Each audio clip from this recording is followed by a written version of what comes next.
کتنے لوگ آئے حقوق نسواں کے نام پہ, عورت کے حقوق, ویمن رائٹس کے نام پہ انہوں نے عورتوں کو حقوق دے کے طلاق کے اختیارات دے دیے کہ بھئی اس سے عورت کا حق بڑھ جائے گا. آج بھی اہل علماء بتاتے ہیں ڈیورس کا حق اسلام میں صرف کس کے پاس ہے؟ بولو, مرد کے پاس ہے, جج کے پاس. جج کسی کی بیوی کو طلاق نہیں دے سکتا. اور میں یہ جو بار بار کہتا ہوں نا, جج کا, عدالت کا خلا, اس کی کوئی حیثیت نہیں ہے سوائے چند شرطوں کے. یہ میں چند دن تک کہتا رہوں گا, اس کے بعد مجھ پہ بھی پابندیاں لگ جائیں گی, یہ بتا دوں. اس لیے اس سے پہلے سن کے آگے پھیلا دو. گورنمنٹ اتنی اچھی نہیں ہے کہ آپ عدالت کے قانون کے خلاف کھلے عام ممبر پہ بیٹھ کے بولتے رہو اور حکومت آرام سے خاموش بیٹھی رہے. ایسا نہیں ہے. ایسے علماء کے منہ بھی بند کیے جائیں گے جو عدالت کے خلا کے فیصلے کو کہتے ہیں ردی کی ٹوکری میں پھینک دو. میرے پاس ایسے کئی کیسز آئے ہیں. میں نے جب سنا تو خواتین نے کہا کہ بھئی یہ عدالت, میں نے خلا کے جب وہ تحریر پڑھی, میں نے کہا محترمہ یہ کسی بکری کو کھلا دیں, اس کی شریعت میں کوئی حیثیت.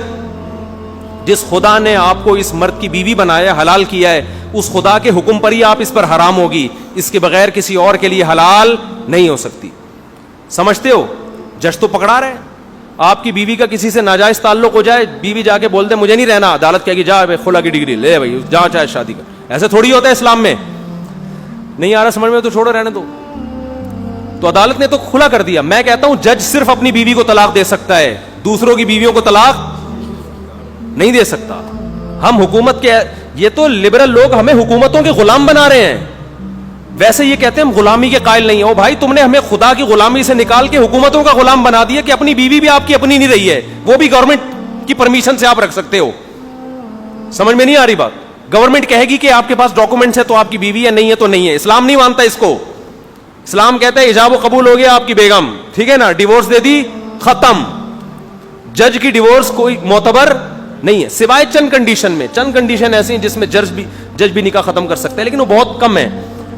تو یہ باتیں علماء ہی بتاتے ہیں, جو دین کے ٹھیکیدار نہ کہو لیکن چوکیدار الحمدللہ ہیں کہ وہ اسلام میں تحریف نہیں ہونے دیں گے. اور جو عورتیں عدالت کے خلا کو مانتی ہیں, میں ان سے ایک بات کہتا ہوں, جب مفتی فتویٰ دیتا ہے نا کہ یہ عدالت کا خلا غلط ہے, عورتیں کہتی نہیں میں نہیں مانتی اس کو, مفتی کے فتوے کو, تو بھائی صرف مفتی کے فتوے کو نہیں, آپ پورے اسلام کا انکار کرو.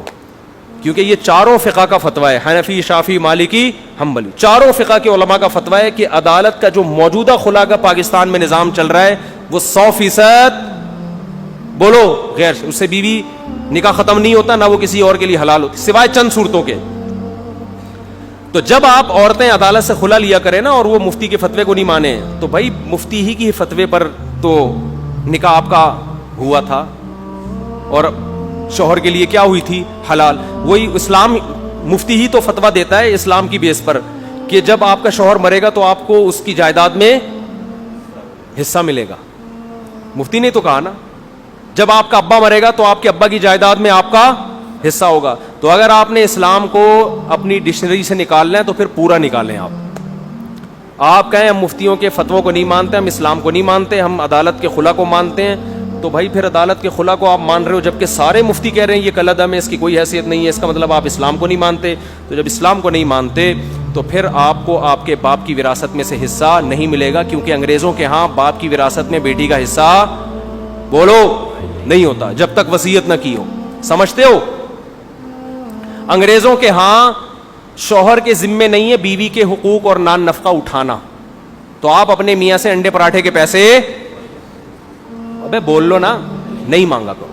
یہ تو اسلام نے پابندی لگائی ہے کہ اس کو کھلا. مفتی طارق مسعود کے بیان سن کے تو کم وقت نے 4 شادیاں تو کر لی ہے. کل ایک صاحب مجھے کہنے لگے کہ کون کچھ ایسی مثال دیں, کوئی ایسی غلطی جو ریورس نہیں ہو سکے. غلطی تو ہو گئی ہے, وہ واپس, میں نے کہا یہ 4 شادیوں والی غلطی ہے, جب ایک دفعہ ہو جائے وہ ہو گئی. جیسے چکی میں ایک اتنا سا پلو پھنس جائے نا تو اب یہ نکل سکتا ہے, اب یہ پورا بندہ ہی اندر جا کے قیمہ بن کے نکلے گا. تو آپ کہتے ہیں ایک طرف ڈراتے بھی ہو, ایک طرف کہتے بھی ہو کرو, تو میں یہ ڈراتا اس لیے ہوں کہ یہ سوچ کے کیا کرو, قیمہ بن کے نکلے گا, ثواب ملے گا, ثواب بہت ملے گا. تو یہ جو اسلام کے حکام ہیں, پھر عورت اس سے جو فائدہ اٹھا رہی ہے پھر یہ اٹھانا بھی چھوڑ دو. شوہر سے انڈے پراٹھے کے پیسے مت مانگا کرو, شوہر سے گیس بجلی کا بل. امریکہ میں نہیں ہوتا بھائی, میاں اپنی الگ چائے بناتا ہے, بیگم صاحبہ اپنی الگ چلائے. وہ اپنے پیسوں کے پاپے اس میں ڈبو ڈبو کے کھاتا ہے, بیگم کے اپنے پیسوں کے پاپے آتے ہیں جو اس میں ڈبو ڈبو کے کھاتی ہیں. سمجھتے ہو؟ بچوں کا بھی دونوں مل مل کے خرچہ اٹھاتے ہیں. اگر ہو جائیں اور پتہ چل جائے کہ یہی والا ہے, ٹھیک ہے نا, پھر ورنہ وہ بھی نہیں ہوتا تھا. تو ان کے ہاں تو پھر یہ ہے آزاد زندگی. پھر بڑھاپے میں اب کوئی حقوق نہیں ہے کہ ماں کے قدموں میں, کسی انگریز کو دیکھا ماں کے قدموں میں جنت منت تلاش کرتے ہوئے دیکھا کبھی کسی نے؟ ہے بھائی کہ ابا کی پیشانی پہ محبت سے انگریز دیکھ رہا ہے تاکہ مجھے حج عمرے کا ثواب ملے ہے؟ اور dad what are you doing here, وہ اس طرح کہے گا ڈیڈ تم یہ کیا کر رہے ہو یار, تمہیں تو اوڑا ہاؤس میں ہونا چاہیے تھا ڈیڈ, شرم نہیں آتی؟ اپنے دادا کو تم نے وہاں بھیجا ہوا تھا. تو ڈیڈ یہ اس طرح کر کے, اگر وہ ڈیڈ پتہ چل جائے کہ یہ ڈیڈ ہے, ورنہ کنفیوژن بھی ہوتی ہے کہ dad are you my dad really. تو یہ کلچر ہے اگر اسلام کو چھوڑتے ہو. تو اس لیے خواتین جو بار بار میرے بیان پہ غصہ ہوتی ہیں نا کہ میں جب کہتا ہوں عدالت کا خلے سے نکاح ختم نہیں ہوگا, جج کو اپنی بیوی کو طلاق دے سکتا ہے, دوسروں کی بیویوں کو طلاق نہیں دے سکتا. تو یہ باتیں عورتیں غصہ ہوتی ہیں کہ ہمارے حقوق پہ ڈاکے ڈال رہا ہے, ہمیں باؤنڈ بنا دیا میاں کا. تو بھائی پھر آپ کو اگر آزادی چاہیے تو پھر ہر قسم کی آزادی, پھر میاں نہیں ہوتا, پھر بوائے فرینڈ ہوتا ہے. یہ میاں کی پھٹی کیوں پھلی ہوئی ہے معذرت کے ساتھ, پھر وہ یہ کلپ آ جائے گا دیکھو یہ ممبر پہ بیٹھ کے پھٹیک پھٹیک کے لفظ استعمال کر رہے ہیں. تو ہے تو ٹینشن ہی نا. ٹینشن کی جب سپرلیٹیو ڈگری پھٹیک ہے, ٹینشن تو بہت ہلکا لفظ ہے, صحیح ہے نا. تو یہ میاں کی ٹینشن کیوں پالی ہوئی ہے, یہ بچوں کو میاں کیوں لے کے جا رہا ہے. میاں بولے بھائی بس تو نے پیدا کی ہے, سنگل مدر کا بھی تو ایک سسٹم ہے نا گوروں کے ہاں. تو یہ سارے جو تمہاری ساس کا, تمہاری اماں کا احترام کر رہا ہے, تمہارے ابا کا احترام کر رہا ہے, تو ایسا اسلام نہیں سکھایا یہ سب چیزیں, ورنہ یہ چیزیں نہیں ہوتی. تو جب اسلام نے آپ کو اتنے سارے حقوق دیے ہیں تو اس مکھنچو کو بھی کچھ حقوق دیے ہیں جو پھلترو کی سرات کی طرح آپ کے ساتھ چپک گیا ہے, جو صبح شام انڈے پراٹھے لا کے کھلا رہا ہے, آپ کے بچوں کو پال رہا ہے, آپ کا علاج کا خرچہ اٹھا رہا ہے, آپ کو مکان لے کے دے رہا ہے, گیس بجلی کا بل لے کے دے رہا ہے آپ کو, وہ سارے اٹھا رہا ہے. تو اللہ نے اس کو یہ حق دیا ہے کہ تو چھوڑے گا تو یہ چھوٹے گی ورنہ نہیں چھوٹے گی. یہ تو اس پہ ذمہ داریاں بھی تو, اور اس میں آپ کا فائدہ بھی ہے نہ. عورتیں تو ایسی ہوتی ہیں ادھر سے طلاق لی ادھر لی, ایسی بہت ساری عورتیں, وہ پھر وہ والا وہ پرانا والا یاد آ رہا ہے. اتنے کیسز میرے پاس ہو چکے ہیں, خلا لینے کے بعد کہہ رہی نہیں پرانا والا ہی زیادہ اچھا تھا, پرانا والا کہہ رہا ہے جاؤ دفاع یہاں سے, میں نہیں رکھوں گا.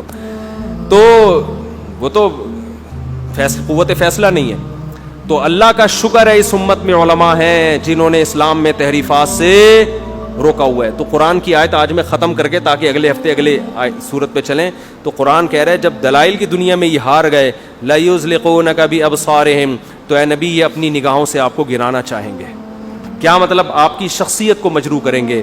تو آج بھی جب علماء سے لوگ دلائل کی دنیا میں ہارتے ہیں تو پھر مولویوں کا مذاق اڑانا شروع کرتے ہیں کہ یہ مولوی ایسے ہوتے ہیں, یہ مولوی ایسے ہوتے ہیں, یہ یوں ہوتے ہیں, یہ یوں ہوتے ہیں, تاکہ ان کی شخصیت علماء کا وقار لوگوں کی نظر میں گرے اور لوگ علماء سے عظمت, عقیدت اور محبت کے بجائے ان سے نفرت کرنا شروع کر دیں.